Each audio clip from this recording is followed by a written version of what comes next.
I'm the storyteller, and my stories must be told.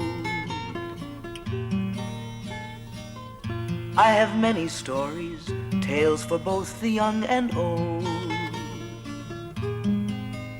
I have many voices to describe many places. Many names have I, and many faces. In Russia I am Ivan, in Sweden I am Jan. In Germany I'm Johann, in America I'm John. From my many travels I have gathered these tales to teach you good sense when all else fails. Sometimes there are tears, sometimes there is laughter, but always a happily ever after.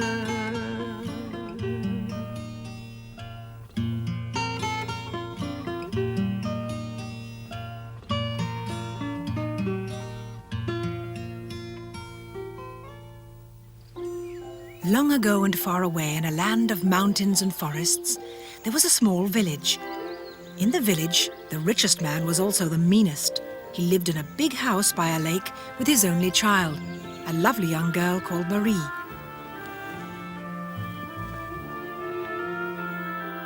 Her father did not want her to leave him and get married, not because he was fond of her, but because then he would have to pay for a servant to do all the work that she did for nothing. Marie was in love with a handsome young lad in the village, Peter, the sawmill owner's son. The old miser knew very well what was going on and was determined that nothing was going to deprive him of his daughter's free labor. She cleaned the house and cooked his meals, while the miser sat and counted his money over and over again until it was correct to the last farthing. So when Peter came to ask him for her hand in marriage, the miser had no intention of saying yes.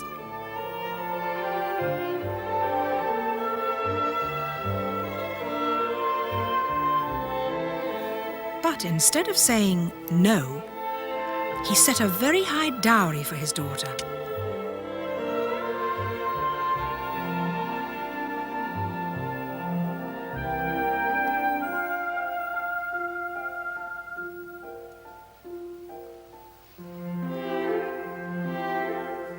He asked not for 1, not 2, not 3, but for 10 bags of silver.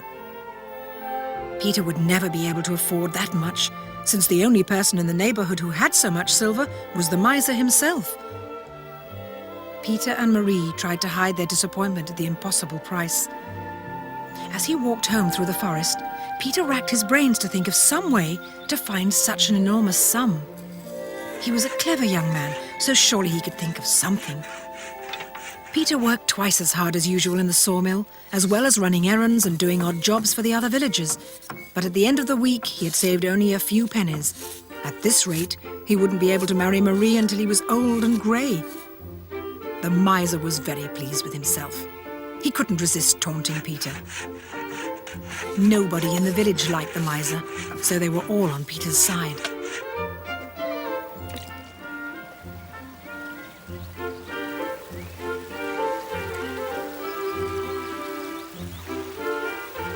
"Well, young man," the miser called out across the stream one day, "how much money have you saved?"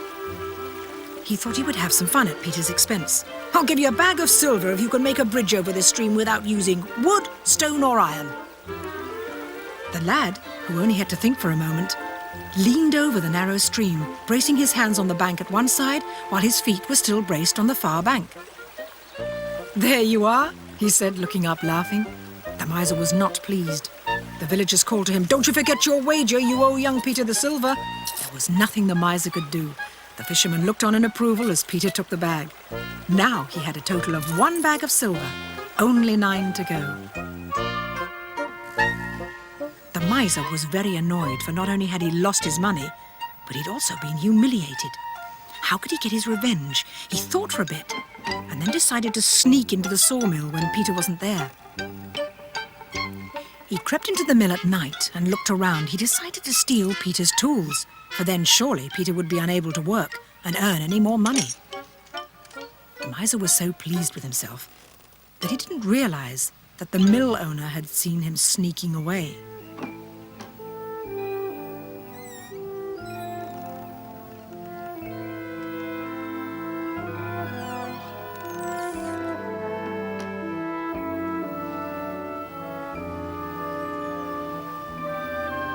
Next day, as the men turned up for work, the mill owner told his son what he'd seen.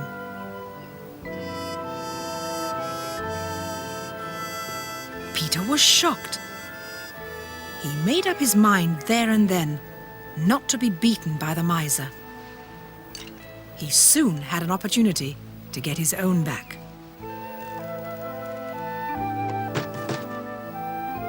Peter heard the miser talking crossly to a woman who owed him money. He interrupted. "I'm so happy you bought some of my tools, but you forgot to leave the money. You remember? You agreed to pay 1 bag of silver for them." Now it was the miser's turn to be shocked. There was nothing he could do. He had been well and truly caught. All the workers were watching. Grudgingly, he paid Peter a bag of silver.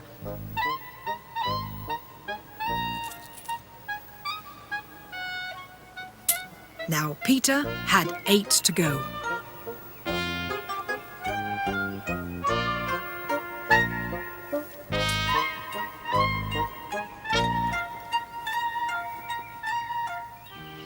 A few days later, Peter and Marie were having a picnic by the lake, dreaming about the time when they would be married and live in a beautiful house. This gave Peter an idea. He decided to try to buy a cottage which Marie's father owned, which stood on the opposite side of the lake.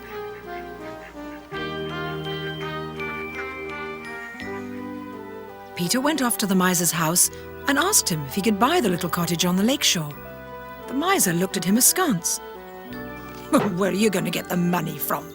he asked. "Well, I realize I'll never be able to raise the dowry you're demanding, so I've decided to spend my money on a house instead," Peter replied. The miser was delighted. This made sense to him at once. He could take Peter's savings and make sure that he didn't pay the dowry. That would mean that Marie would have to stay at home working for him.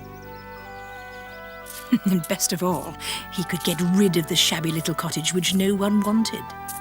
He only asked for 2 bags of silver, which he knew Peter could pay, which was, however, more than the cottage was worth. Nevertheless, Peter agreed without a word, and at once they shook hands on the deal. Peter paid over the money, the miser gave him the deeds, and he was now the owner of the little cottage.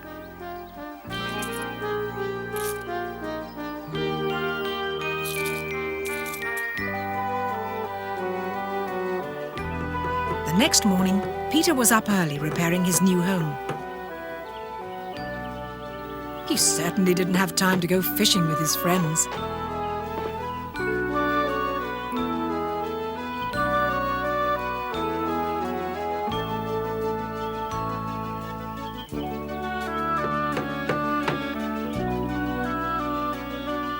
He finished fixing the roof. Then he hung sacking over the windows. He would not let anything distract him from his work.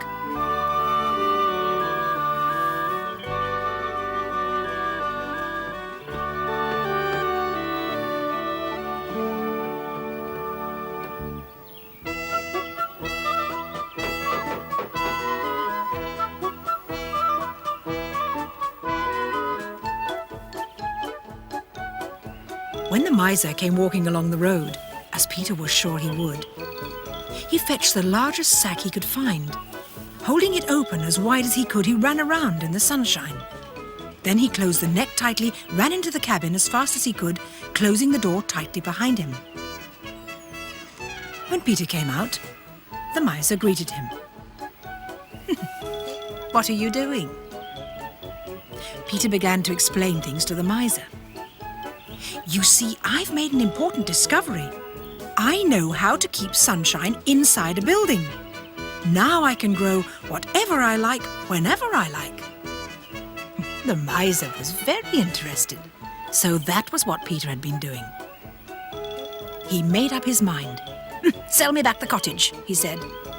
Finally, Peter agreed to rent the cottage to the miser for enough silver to fill half his hat. The miser calculated that it would take no more than 1 bag to fill it, since it was not very big.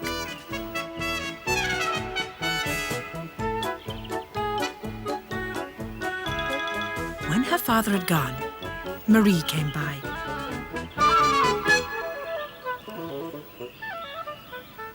When Peter told her what had happened, she thought of a way of getting a little more silver out of her father.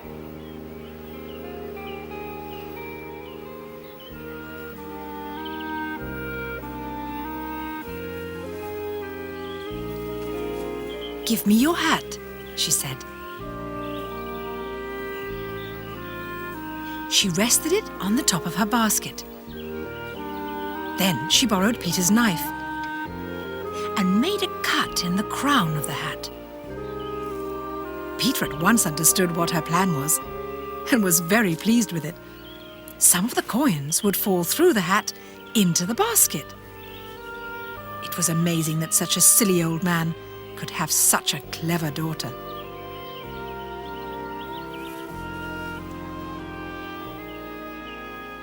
Soon, the miser came back with the money. There was the hat, resting on Marie's basket. He started to pour some of the coins very carefully. To his amazement, when he stopped to see how full the hat was, it wasn't very full at all. He tried again. And again, unseen, half the coins slipped through the hole in the hat into Marie's basket. He went on putting coins in, until at last the hat was full to the agreed level. But the miser had emptied 2 bags, much to his surprise. Peter's hat wasn't as small as it looked, he thought. "Now, show me how this discovery works," he said to Peter. Peter showed the miser into the cottage. "When I tell you, open the sack and the room will be full of sunlight." "Now," shouted Peter. At the same moment he took the sacking off the windows. Of course, at once light flooded into the cabin. The miser seethed with rage. He had paid back the 2 bags of silver for this. The next morning, Peter got up early so that he could meet Marie before her father was up and about. They were busy counting the silver coins.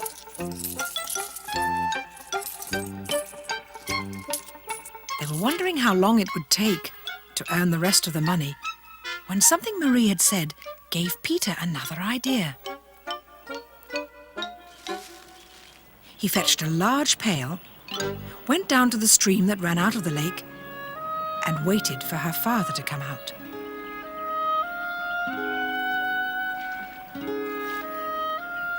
When he saw the miser coming, Peter began bailing water out of the stream with the pail as fast as he was able. The miser could hardly fail to notice this odd behavior. "Hey, what are you doing?" he demanded. "I'm draining the lake." The miser was flabbergasted. He loved the way the light glistened like silver on the lake. "You can't do that," he blustered. "I'll pay you if only you will stop it." "All right, for 2 bags of silver, I'll leave the lake here." The miser went back to the house again to fetch the money. Marie came out from where she'd been watching all this and congratulated Peter.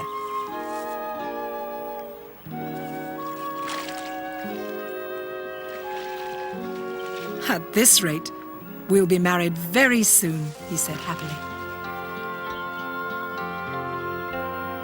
Unfortunately for them, the miser had just rediscovered in his hoard 2 very small bags of coins, which even taken together scarcely added up to 1/2 of a full-sized bag. He'd agreed to pay 2 bags to Peter, but no one had said anything about the size of the bag, had they? He was torn between delight at his cleverness and a very slight twinge of conscience.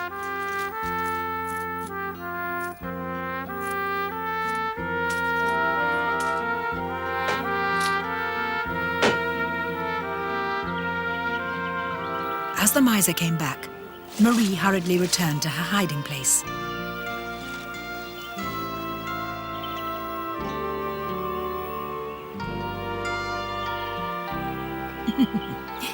Here you are, 2 bags of silver, said the miser, handing them to Peter.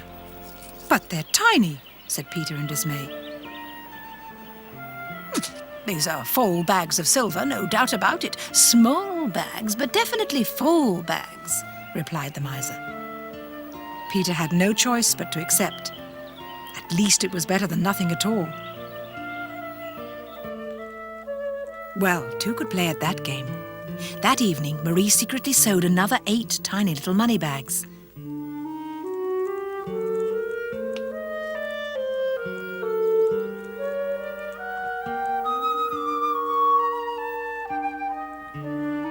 The next day, she and Peter filled them all up.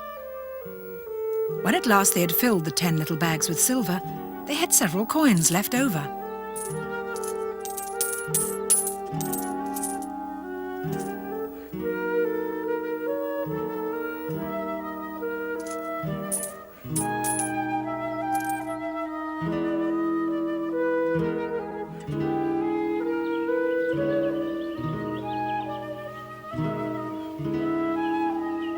The next day, Peter waited for his chance.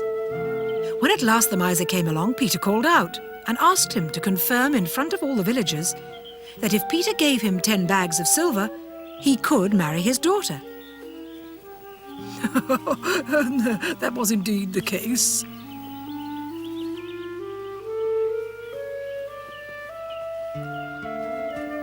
Let's get this clear. You paid me 2 bags of silver yesterday, didn't you? Yeah. These 2 bags, in fact.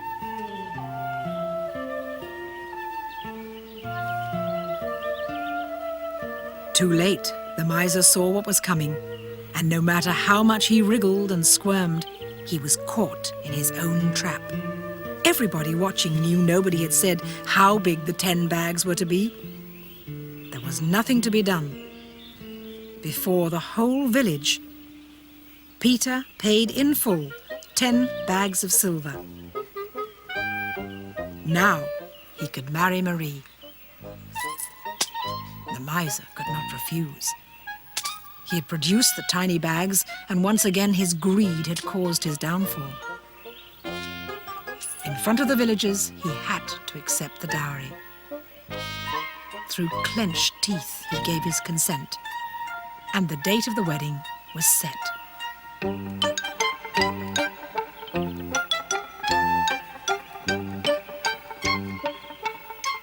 The whole village was delighted. They had been hoping to see Peter get the better of the old miser.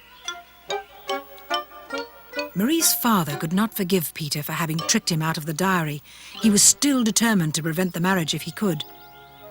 Fate played into his hands on the very morning of the wedding, when Peter walked past the back of the house on his way to church. The miser beckoned him over. "Would you do me a favour?" he asked Peter, with what was intended to be a smile. "Oh, certainly," said the young man. "What is it?" "The gate is broken, and I'm afraid some animal will get in and eat all my vegetables. I would be grateful if you'd hold it close until I get a hammer and some nails. Promise me you won't leave it open for a single instant until I come back." Peter unsuspectingly agreed. The miser returned to the front of the house and set off with his daughter. The lad would never get to the church in time for the wedding now, he thought happily. He was so pleased that he couldn't resist saying to his daughter, "What if your young bridegroom doesn't turn up?" and chuckling a little. Peter was still holding the gate when he realized he'd been tricked. He couldn't break his word. Then luckily a lad came running up. "Have you any string?" asked Peter. The little lad turned his pockets out, and there was the hank of string. Losing no time, Peter tied the gate to the fence.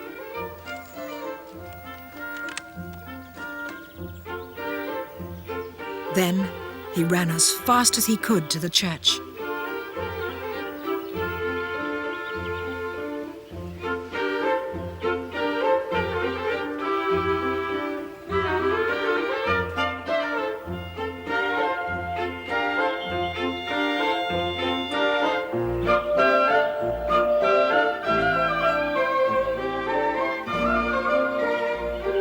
He ran so fast that he arrived at the church before the miser and his daughter.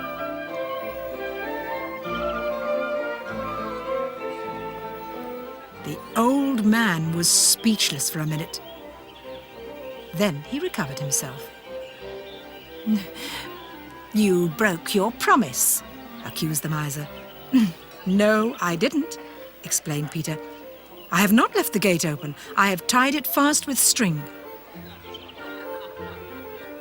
There was nothing more the miser could say or do.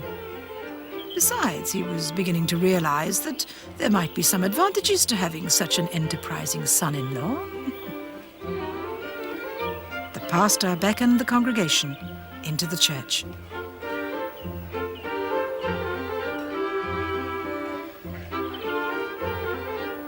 The moment Peter and Marie had been afraid would never come had at last arrived.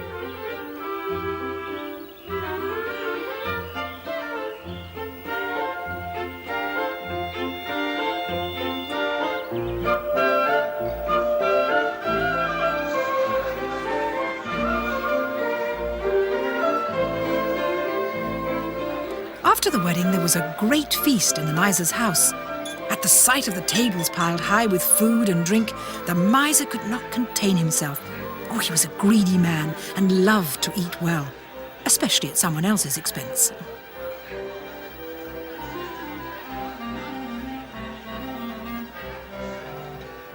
He began to gorge himself. The villagers laughed at the old man's greed. "He must have forgotten he's paying for all this," one of them said aloud. At this moment, the miser went pale.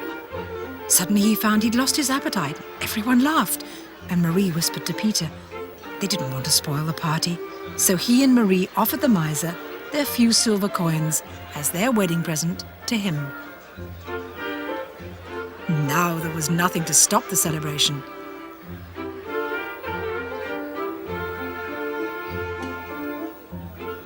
Everyone knew that Peter had won his bride with his cleverness and, most importantly, his great love.